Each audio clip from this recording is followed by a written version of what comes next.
Amis de Congo France, bonjour et bonsoir. Bonsoir à la biso à travers cette émission Actualité à la IN, présentée par M. Didi Dipumba. Émission où il permettre bino, vous à la brancher, connecter dans Makamu ou sur le canal Congo. Lelo nini eleki na kati ya Congo. Chez Okitundu, babimisi vidéo moko oyo balobi ke ezaye. Na bandeli lisusu pour comprendre nga bien. Tout le monde vidéo moko zo circuler na internet. Balobi ke vice-premier ministre en charge des affaires étrangères oyo babengi Cheo Okitundu. Lelo vidéo moko zo circuler ya nudité. Balobi ke ezaye. Tout koye bango à travers cette émission Actualité à la IN. Est-ce que eza mese Cheo Okitundu na vidéo wana to eza mese Cheo Okitundu te? Et sa question ya bato belé ba ça qu'on s'est posé. Mais c'est Didi Dipumba ko confirmer les biso oui ou non. Tout koye bango à travers cette émission Actualité à la IN. Tout le monde y peut ba tumbinda kuya Joseph Kabila. Ba tumbia mo pona nini? Mais Joseph Kabila est moka lobaki yango que je mourrai par une balle dans la tête.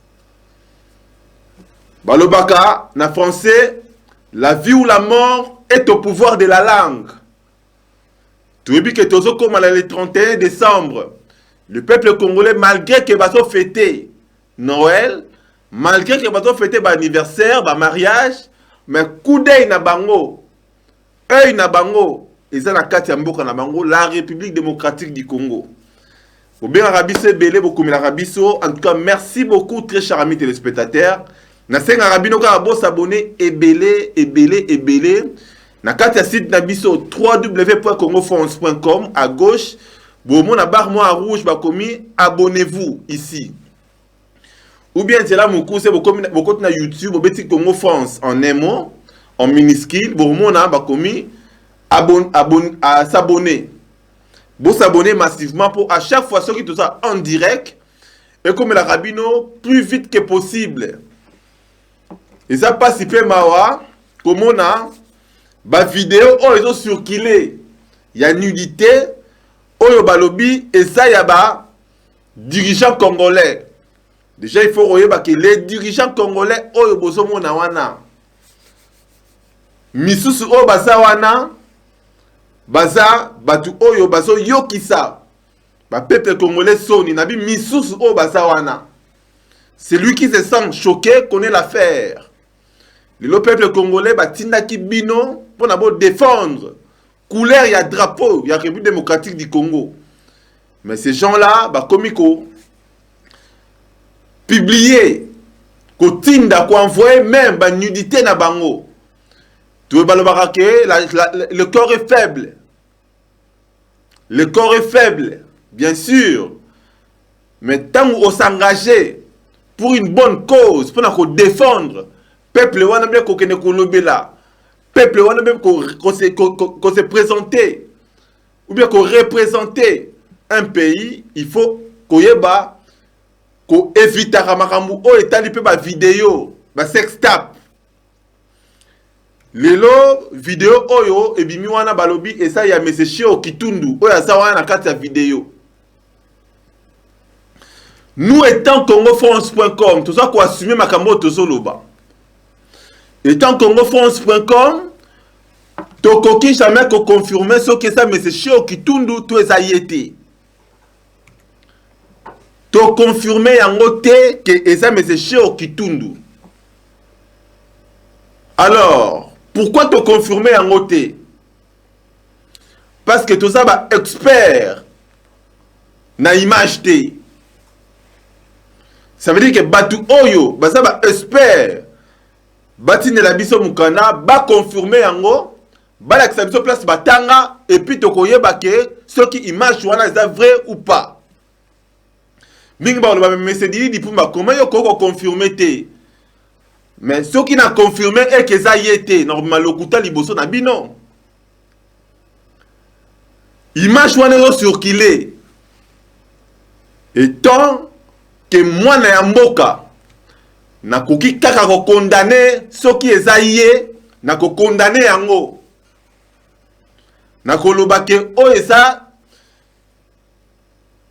une sorte ya ko maudire ba peuple ya kolakisa nudité na yo na vidéo et circuler RDC Mobimba pour na bato basa la distrait par rapport ya date oyo basango batie pour na ko libérer mboka. Lelo Congolais alingi lisu sous distraction te. Tout le monde yango ba ministre ya Chibala, ba ministre belé oyo bomona ba vidéo même ya Sami Badibanga. Même ba ministre oyo belé bomona baza ko se masturber en pleine télé. Baza ko tindana ba vidéo ba piéger bango. Tout le monde yango belé. Ba misusu ba démissionnant, ba misusu baza tilelo na ba ministère wana.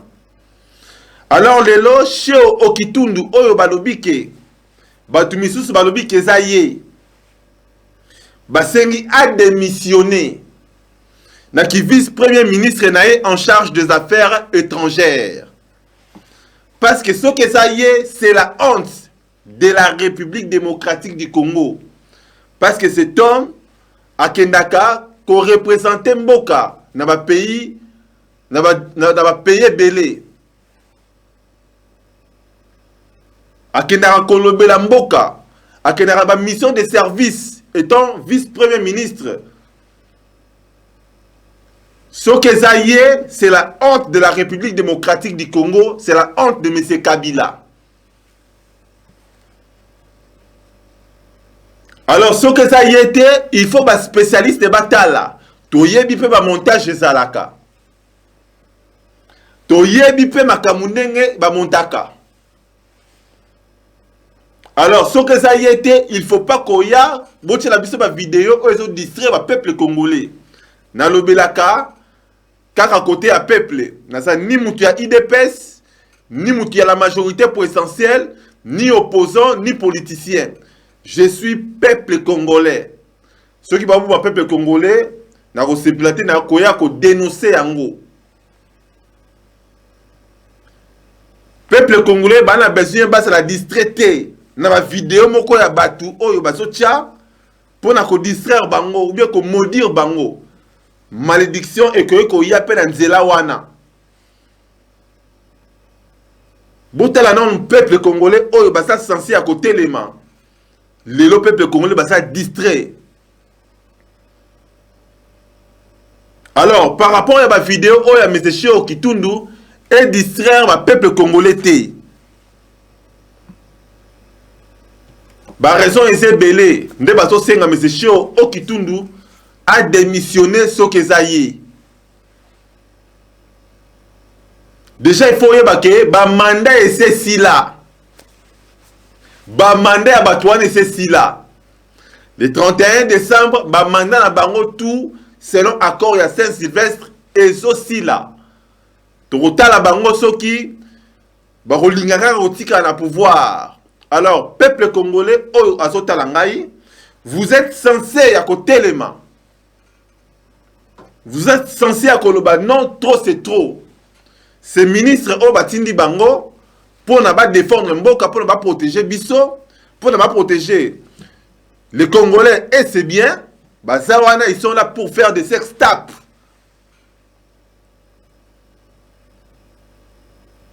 Et ça, dans ma vidéo, belé misusu oyo, tout ça, na yango ya ministre misusu, mais to tiate.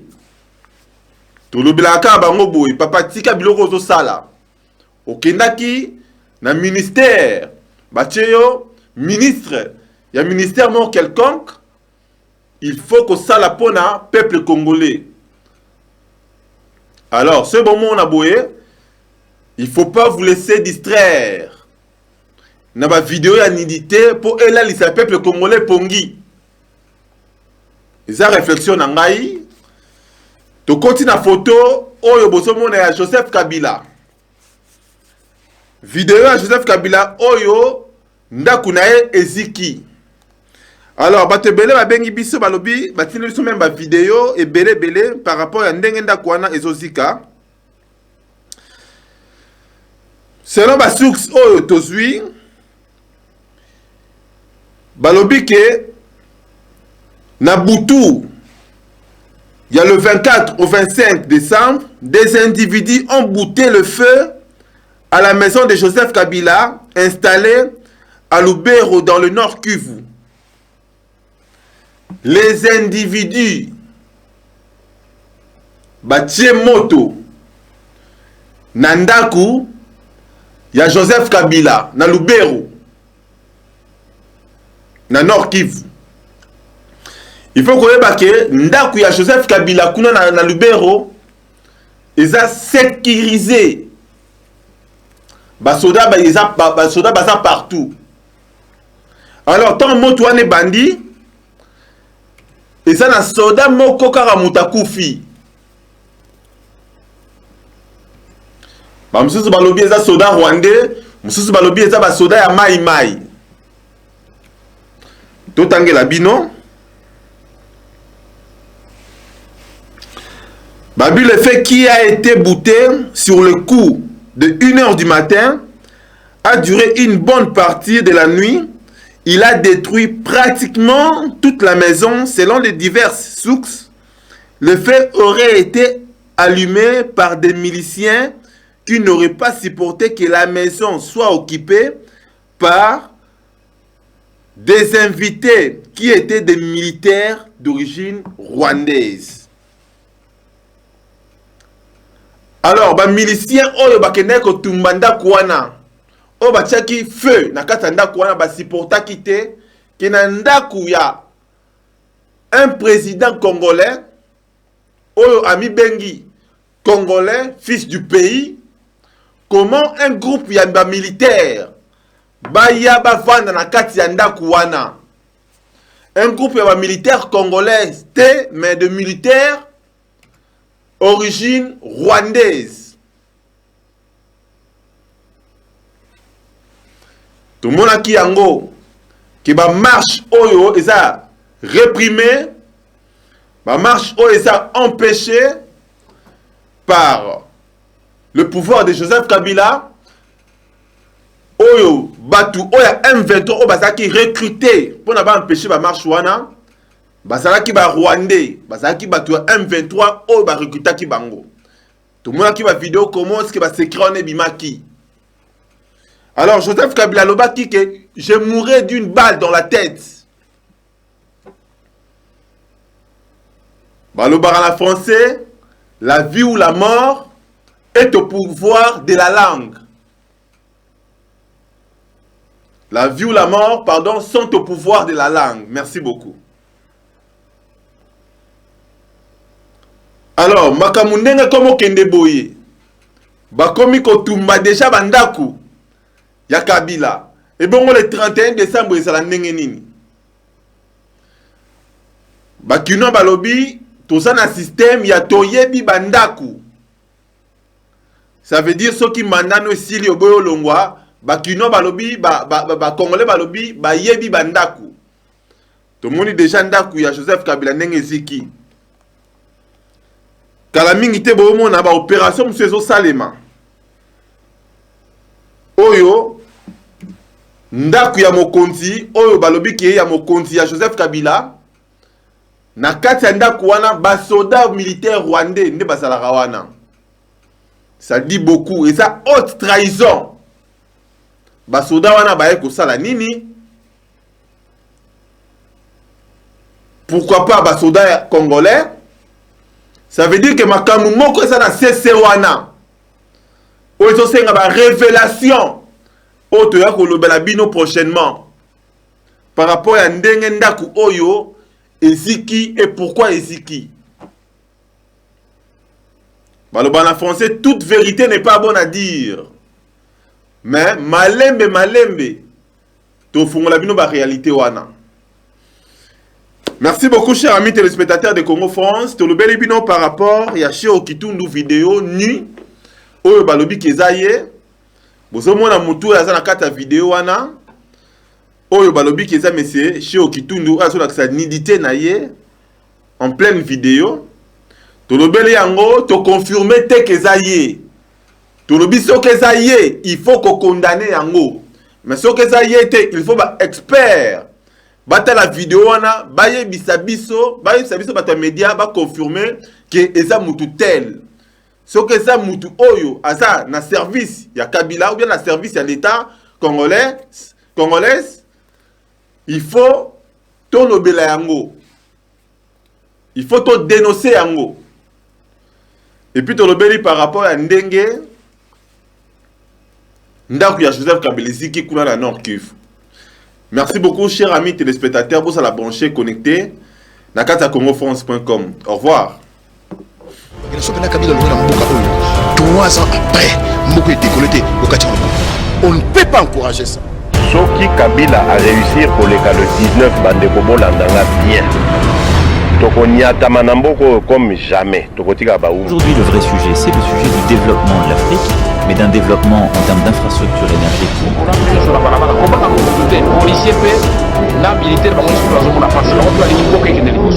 On ne peut pas encourager ça. Que la République démocratique du Congo est une démocratie constitutionnelle. Les musiciens congolais par les joindre résistance combat. Donc de la vie tout ensemble et colonne.